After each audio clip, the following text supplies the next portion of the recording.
few years ago, at the beginning of high school, like a canonical event in every teenager's life, I met and started a relationship with a girl who, by today's standards, could be considered gothic. Back then, people labeled her as emo or strange. Despite possessing an unparalleled beauty, some saw her as crazy, depressed, trouble. Even though we came from different worlds, I was an avid attendee of funk dance parties, while she was a fan of heavy metal and melancholic, depressive music that made me want to drink cheap wine and smoke a pack of Derby Blue despite not even liking cigarettes or alcohol. Some twist of fate brought us together. She had two peculiarities that made my interest in her unstoppable. The first was that she was a redhead, a real redhead, not from a bottle but naturally fiery-haired, a woman who, in the feudal era or during the church's witch hunts, would have undoubtedly been burned at the stake. The second thing that brought us closer was her fascination with the occult, the supernatural, and her love for talking and listening about the veil separating the living from the dead. How, if you learned to follow the wind, you could see and hear what lay beyond it. As I've mentioned in other accounts, since childhood, I have had experiences with the supernatural. Without effort, I can see, hear, and feel things that most people never notice. I've also never used any drugs. My only addiction has always been women with eyes like Eva Green's. Someone who, just by looking at them, you can tell has walked barefoot through hell without complaining and even lit a cigarette on a burning body or a river of molten lava. I bring this up so you don't think I was some stoner imagining things. Nothing against those who partake, it's just not my thing. And no, I'm not schizophrenic, nor did I suffer a childhood head injury. If my experience seems too unbelievable from this point on, I invite you to treat my story as fiction. Just be respectful. I gain nothing from sharing these accounts. We started spending time together after school, alternating between her house and mine, and for nearly a month it was just two young people in their prime, acting like there was no tomorrow, no tests on school days. She was truly something else. A gentleman never brags about his experiences, and if he does, he tries to be discreet. But I must dive into this part to explain how she convinced me to innovate in our relationship. When we hit the 1-month mark, I, completely smitten, suggested we do something special to celebrate. She immediately responded that she already had something in mind but was too embarrassed to express her desire. Don't get the wrong idea, dear reader. It had nothing to do with role reversal or anything of the sort. Her suggestion, her fantasy, was to sneak into a cemetery at night and have sex there. I laughed, thinking she was joking. I was a playful guy, but she remained dead serious. She even took it a step further, promising that if I did it, she would fulfill any and every desire of mine. Yes, as I said, not only was she red-haired, gorgeous, and exotic, but she also had honey in her words and knew exactly how to entice my mind. Obviously, I was young, reckless, and only thinking with the wrong head, so I immediately agreed. We chose a cemetery that wasn't too far, since ride-hailing apps didn't exist at the time and we needed to be able to walk back if no buses were running. Despite knowing cemeteries carry heavy energy, and having had an unsettling experience in one as a kid, I must reiterate in my defense that I was thinking solely with my primitive instincts, high teenage testosterone. On our first visit, it was late Friday night, almost Saturday morning. Getting inside was easy, the walls were low, and it was just a neighborhood cemetery. Scattered bottles and cigarette butts on the ground made it clear that others had had our same idea, or they were just drug users, metalheads, or emos. Back then, hanging out in cemeteries at night was a common thing. I won't lie, our first time there was both exhilarating and terrifying. Maybe it was the risk of getting caught or seeing something unexplainable, but the mix of these factors sent an adrenaline rush through me like never before. She, on the other hand, seemed completely euphoric, living out a dream or fantasy she had held in the depths of her soul for a long time. That sweet, peculiar girl, who was already stunning in everyday life, became something otherworldly in that moment. Lying atop that cold granite tombstone in the dead of night, muffling her moans by biting her wrist, trying not to scream. I won't feed into anyone's fantasies, so I won't go into further detail. I only bring up these moments to immerse you in what I lived through or to help you understand why I agreed to something so morbid. We spent nearly 3 hours in that cemetery. One thing that struck me afterward was how, when I sat on a tombstone, it was freezing, almost like an open refrigerator. Yet it didn't seem to bother her at all. Other than that, I didn't see, hear, or feel anything supernatural. When we got back to her place, she collapsed onto the bed. I had intended to take a shower, but I felt utterly drained and did the same. It's worth mentioning that I've always woken up in the middle of the night, ever since I was a kid, no matter what time I go to sleep. But this time, that didn't happen. We slept until 10 a.m., which was strange for me since I always wake up early no matter what. We talked about fulfilling her dream. She said she loved it and couldn't wait to do it again. She also asked if I had seen or heard anything unusual, given my history. I didn't think she was serious when she said, "Repeat," but she didn't insist much.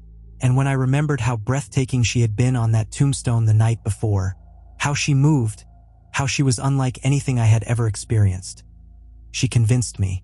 In short, we went to the same cemetery again, and although it was also remarkable, I didn't feel the adrenaline of the first time. Instead, this time, it felt like something was watching us.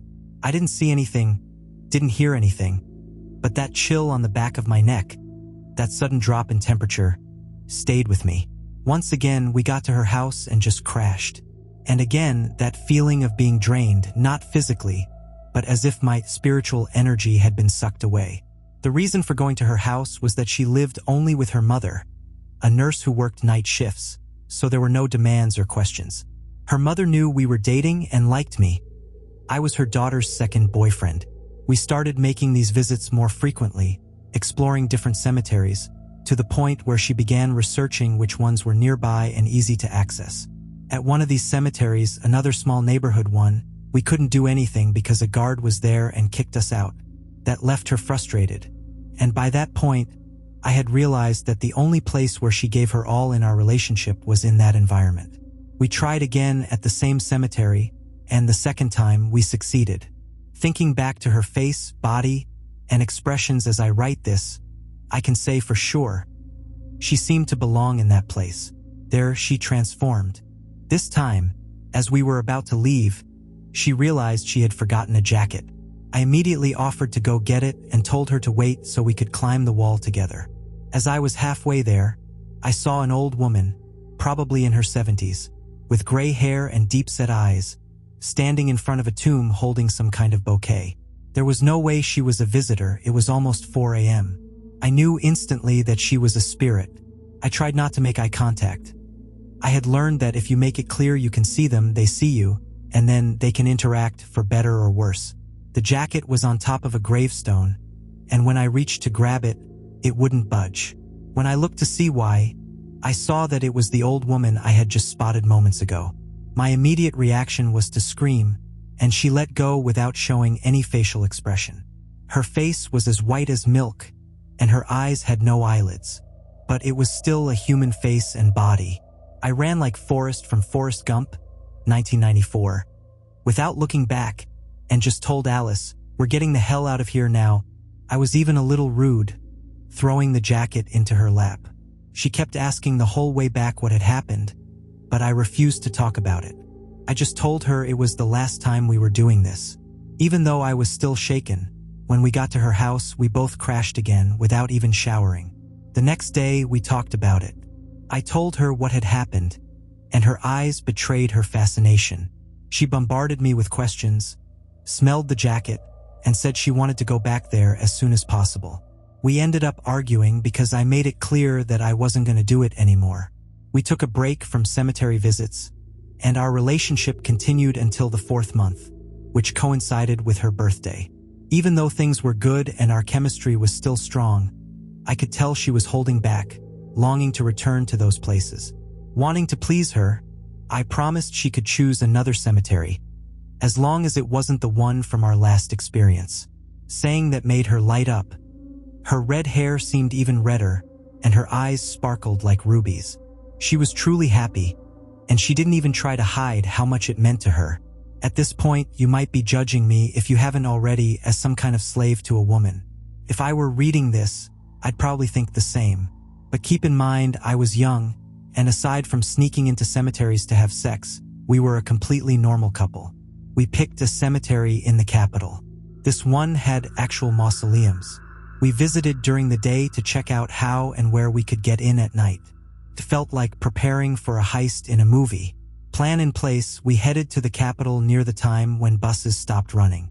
We hung out in a plaza near our target killing time. When it was close to midnight, we put our plan into action. Alice was so excited and thrilled that she wasted no time. Right after we climbed over, she started kissing me like a succubus drains its victims. That rush of adrenaline from our first invasion came flooding back, and it was surreal. I completely forgot about the old woman who had grabbed the jacket before. As I mentioned, this cemetery had mausoleums, and we had the brilliant idea of going into one to have more privacy, and we definitely got it. So much so that it was the first time we were both completely naked, without fear of being caught.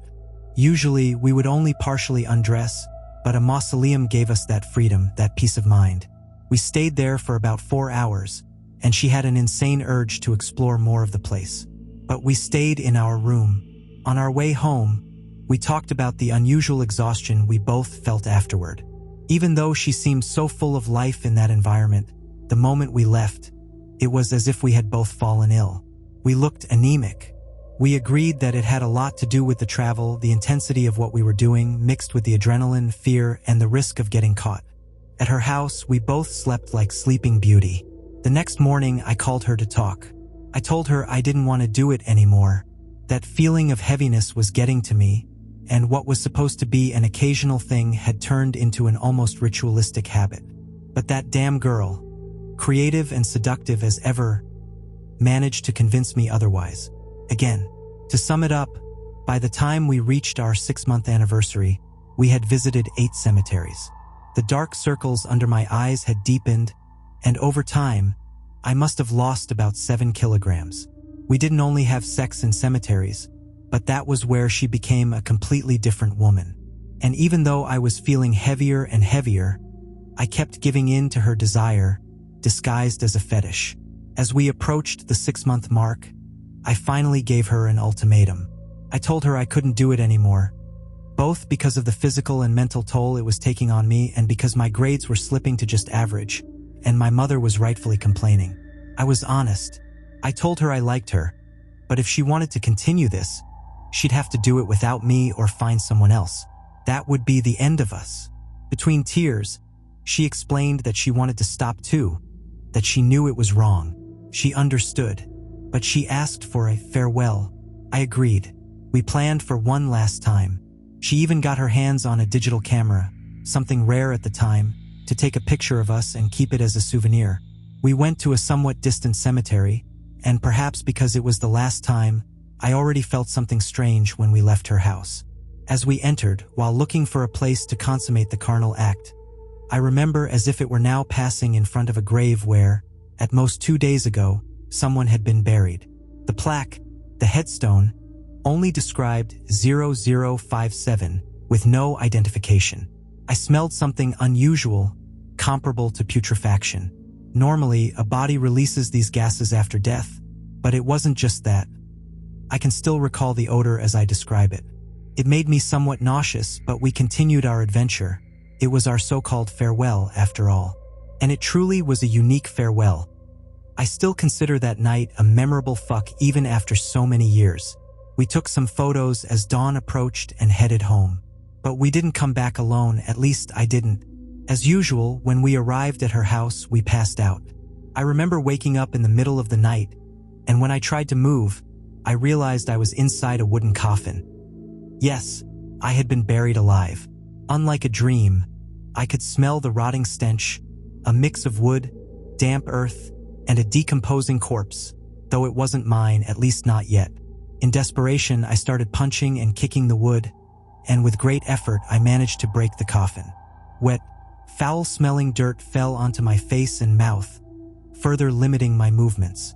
There were worms or larvae in it, and I was terrified that they would get into my nose or ears. It was this panic that helped me open a slightly larger hole and, after nearly half an hour, finally escape. When I managed to get my torso out of the coffin, I realized I was in the cemetery from earlier that night, right in front of headstone 0057. I stood up, unable to understand how I had ended up there, and it was raining heavily. I raised my hands to my head in despair when I felt a touch on my shoulder. Instinctively, I turned around. It was an old man in a suit and tie, deteriorated by time, eyeless, with a grayish face like a shark's, also covered in dirt like me. I tried to run, but then I realized he was holding me with one hand. I'm 1.90 m tall. He must have been at least 2.00 or 2.05 m since he looked down at me before opening his mouth. And when he did, he started vomiting an extremely foul-smelling, larva-infested dirt onto me. I struggled to break free. I knew the basics of jiu-jitsu, but it was useless. His strength was inhuman, and he held me firmly with just one hand while continuing to pour more and more dirt on me until its weight forced me to the ground. Only then did he let go. I screamed while I still could. I tried to ask what I had done to deserve this, but deep down I already knew. The countless times I had disrespected cemeteries with Alice had led to this. With my legs covered, my torso, arms, head, only my nose still above the dirt. I made an immense effort and remember screaming for forgiveness, even with dirt in my mouth. And then, suddenly, the weight of the earth vanished. I opened my eyes, lying on Alice's bedroom floor, thrashing around and kicking the CPU under her desk. I had gone to sleep in shorts, but I woke up completely soaked. The bedroom floor where I had been lying was also drenched. No, I didn't wet myself. It was water, a lot of it, enough that I needed 2 towels to dry off despite my short hair at the time, almost shaved to a number 2. It hadn't rained that night, no windows were open, and neither Alice nor her mother's bathroom had been used by me while I slept. I'm not a sleepwalker, and although Alice didn't notice it, I was drenched in the stench of death. I explained what had happened, and she was in shock. She cried and asked if I had dreamed it. But it couldn't have been just a dream, and if it was, how could we explain the water? She hadn't poured it on me, and I certainly hadn't done it myself in my sleep. Again, it wasn't urine. There was no trail of water, just a large puddle where I had been lying. I was only wearing shorts, and when I went to grab my shirt to leave, it was also soaked. So was my backpack. I decided to go home, but I could still smell that earth on me. I took a nearly 2-hour shower, even using coffee grounds to try to get rid of the stench. Years later, I came to understand that I had somehow been teleported to the cemetery. I believe it happened because of the repeated disrespect I had shown. As I got older, searching for answers and ways to prevent it from happening again, I discovered the concept of shifting, which was the closest explanation to my experience. Alice and I broke up just before our 7-month anniversary because she wanted to continue, while I was traumatized. The last I heard of Alice, she was dating a metalhead, and her Orkut was full of cemetery photos. It was only later that I realized she was chemotrophilic. That experience was truly traumatic. I hadn't planned on revisiting it so soon, but when talking to a friend about it, she encouraged me to write it down. I still catch that smell from time to time. It's something incredibly unique and unpleasant. I live in the countryside now, where finding decomposing animal carcasses is common, but even so, nothing has ever come close to what I experienced. The title may sound cliché, but whether you finish reading this thinking it was just a dream, a nightmare, or a hallucination, what I felt was the sensation of being buried alive.